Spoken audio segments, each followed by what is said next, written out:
We've all heard about Noah and his story. Who was Noah? Just a brief recap of who he was and what he did in his life.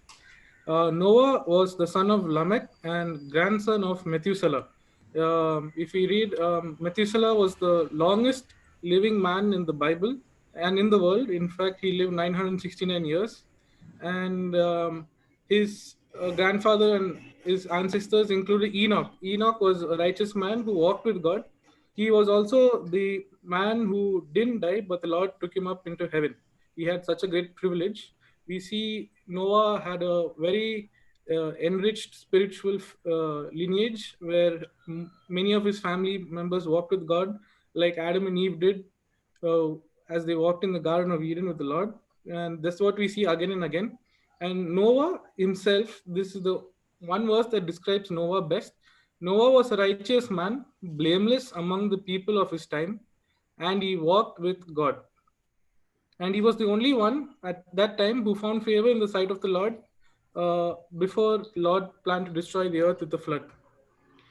So I would like to highlight these things. Noah, righteous, blameless among the people of his time, and walked with God. You see, these were the only qualities God saw in Noah for him to do his will. Many times we think to do the Lord's work, we make up excuses saying that I'm not qualified, I don't have the capacity, I don't have the capabilities to do Lord's work. But here we see he lived a life that was pleasing to God. He didn't do extra. He didn't do anything for the Lord. We don't read if he was saving people at the time. Was he a great preacher? Did he have a church? No, nothing. He just lived a life that was blameless in the sight of the Lord. And when you read Genesis 6:11 to 13, you can see that the earth was corrupt in God's sight. God saw how corrupt the earth had become, for all the people on earth and had corrupted the ways. So God said to Noah, I am going to put an end to all the people, for the earth is filled with violence because of them. In times of darkness, Noah was faithful and righteous. We can see in 11 to 12, 13, it's not a pretty picture that the earth is portrayed as. It's recently just come out of creation, but we can see it has quickly gone into darkness. And we can see Noah was at that time, before God even said it in the New Testament, at that time he was the only salt on the earth. And we read in Matthew 5:13, you are the salt of the earth. But if the salt loses its saltiness, how can it be made salty again? It is no longer good for anything except to be thrown out and trampled underfoot. We see this is the same scenario God is explaining. God is, we can relate this verse to the current scenario. um, Noah was the only salt. If he had not been faithful, if he had not been righteous, he would have been thrown out and trampled underfoot. But Noah lived a righteous life, and what Noah lived in was the same scenario we see today. Today we see a world full of violence. Today we see a world full of malice, war, pestilence, diseases, hatred towards God. We can see persecution, etc. And imagine being the only Christian family in the world. It's a scary thought, but Noah and his family at that time we can relate to was the only Christian family, but they still continued to live a life that was pleasing God. So, this is my first question to you. What excuse do we have to live a righteous, blameless life and have a constant walk with Christ? Let us ponder upon this as we go through. This is a really important aspect we see in Noah's life. We always shift our focus on the ark and how he was the savior. So God's plan was, if you read on Genesis 6, these were the specific blueprint God gives Noah. And keep in mind, this is the first time anyone has built an ark on the planet. So it was a to attempt at the time. It was a big leap of faith, and there was no reference, no idea behind what Noah could base his huge construction on. And at that time, there was not much water on the land, so building a boat was like seeing an alien ship being constructed at that time. But nevertheless, Noah faithfully listened to the Lord and did as he was instructed. And if you see, this is a little blown up picture of the ark. You can see that There is a window which is at the top, which God instructed him to create, and then the upper, middle, and lower decks, and then the size of humans compared to the ark, finally. So this was how big the ark was. And Genesis chapter 7, verses 2 to 3. Take with you 7 pairs of clean, a male and its mate, and only two kinds of unclean, animal, a male and female. Also, 7 pairs of every kind of bird, male and female, to keep the various kinds alive throughout the earth. You may wonder why, how did God save all of creation with just such a few number? If you read carefully, it says 7 pairs of every kind. It doesn't say species or animal. It says kind. And if we see also, God says to take every kind of food is to be eaten and stored away as food for you and for them. So God is very specific down to the last detail, including the specific food is unique to each animal.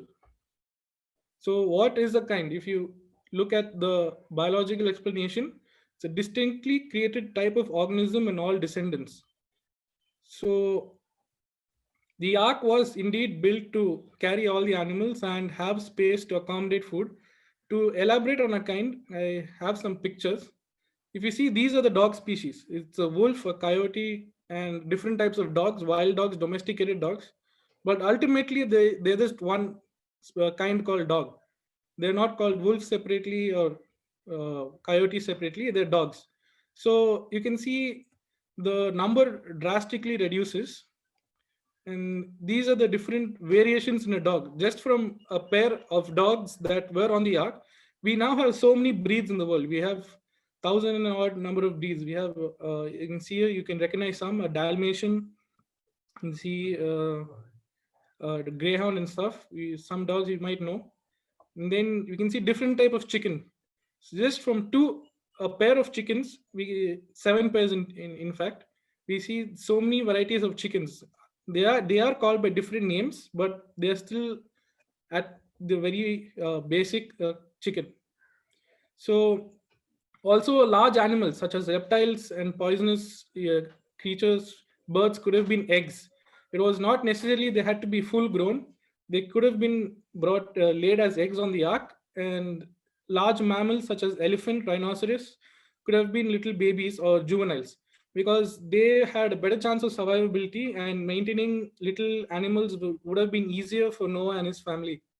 And for people who think dinosaurs did exist or not, this is my explanation. And also, there are some references in the Bible. Dinosaurs could have been little eggs because they're a type of reptiles.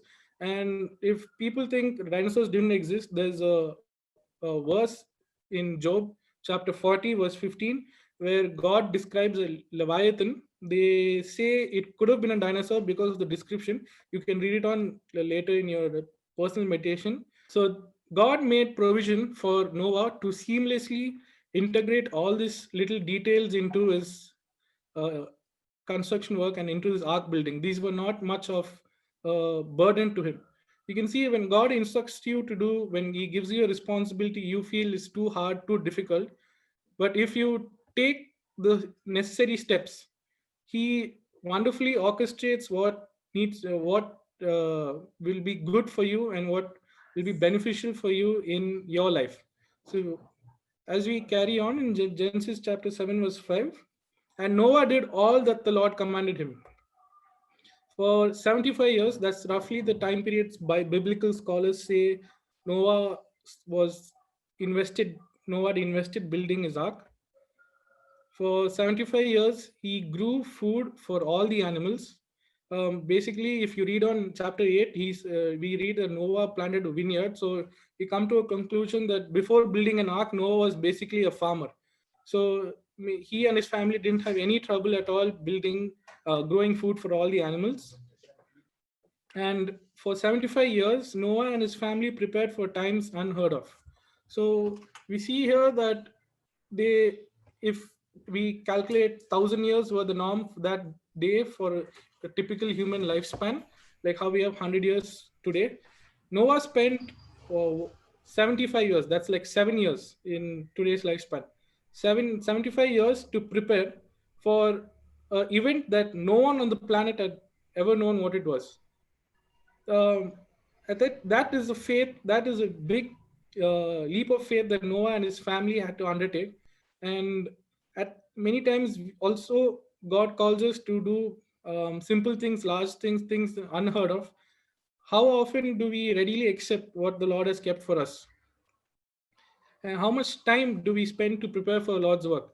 We see many people start ministries and do the Lord's work, but how much time do we prepare? We see many people have difficulty and fail to do Lord's work. They lose their vigor, they lose their excitement. How much time do we spend to gather resources to support our efforts? You see, Noah also farmed. He didn't just build the ark and wait for the Lord to give him provisions. No, he farmed. It was huge logistics at that time.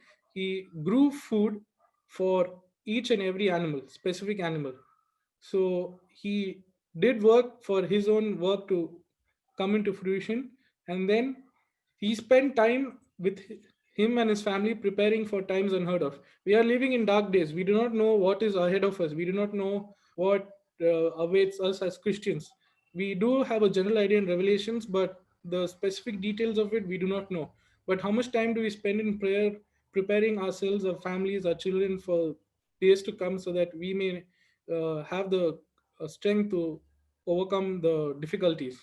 As we keep reading on, in 600 year of Noah's life, on the 17th day, rain fell on earth for 40 days and 40 nights. It was the first time it rained. So before this, there was no rain. It only uh, scholars and teachers say that mist fell on earth, um, and there was enough water to fill entire land masses underwater. So it was the first time it rained. No one knew what it was, and this picture will explain it. So if you see the water canopy, you can see here, it was existent before the flood. So this is what enabled people to live long life, because it blocked ultraviolet radiations, which they say is harmful today. Because of this water canopy, it blocked the ultraviolet radiation, and people grew large, people grew longer, and their lifespan were longer, and there was no rain, there was no wind. You can notice. So when God said, I'm going to bring rain, Noah had no idea what rain was. Noah had no idea what the catastrophe was awaiting him, but nevertheless he carried on to build the ark. And because of the floods, few geographical changes happened. You know, the earth tilted 23 and a half degrees, and the ice caps, North Pole, South Pole, the Arctic and the Antarctic were formed.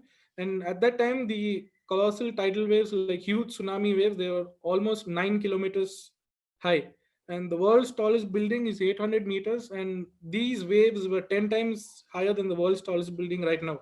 So you can imagine the scale of which the flood was at. And underwater volcano. So this is where we see almost like a second creation. The Indian plateau, the Indian subcontinent which we are living on right now, was also formed as a result of a flood and underwater volcano. And further on we read, and on the flood progressed, and on the seventh day of the seventh month, the ark came to rest on the mountains of Ararat. The waters continued to recede until 10th month, and on the first day of the 10th month, the tops of the mountains became visible. So Ararat at that time was the center of the world. It is also established by geologists that if they measured, Ararat came close to the center, and also the mountain was formed during the flood. It was formed by lava underwater. Ararat was a very high mountain, it's 16,000 feet, so naturally expected to be cold on the mountain. But nevertheless, because it was formed by lava, which is a warm substance, it was warm on top of the mountain. So this is the picture of Ararat now. You can see the top of the mountain is fully iced, but at that time, because of naturally a new mountain, it was warm. So this is a little consideration the Lord has worked out for His glory. You can see that the Lord had made gentle provisions so that Noah and the entire creation survive and not freeze to death. So Genesis chapter 8, we read, he waited 7 more days, and then verse 11. Then the dove returned to him in the evening, and there in its beak was a freshly plucked olive leaf. Noah knew that the water had receded from earth, He waited 7 more days and sent the dove out again, but this time did not return to him. Noah did not leave the ark. If you read on, I've just skipped few verses. At the end, God says, "Come out of the ark, you and your wife and your sons. Bring out every kind of living creature that is with you." And if you read, Noah did not leave the ark, even though he saw the dove. Imagine being locked in, like how we are. We are locked down. We are locked in, and then when Noah sees land, he would have been anxious. If I was there, I would have run out the ark, because if any of you travel by ship, it's not a very pleasant experience. People fall seasick easily, and also they were shut in with animals. They were not alone. They had all the animals, but nevertheless, Noah did not leave, even though he was on dry land, seeing the olive branch. And Noah and his family stayed 100 days more inside the ark, even after the waters dried up. And finally, we see that Noah waited for the Lord's command.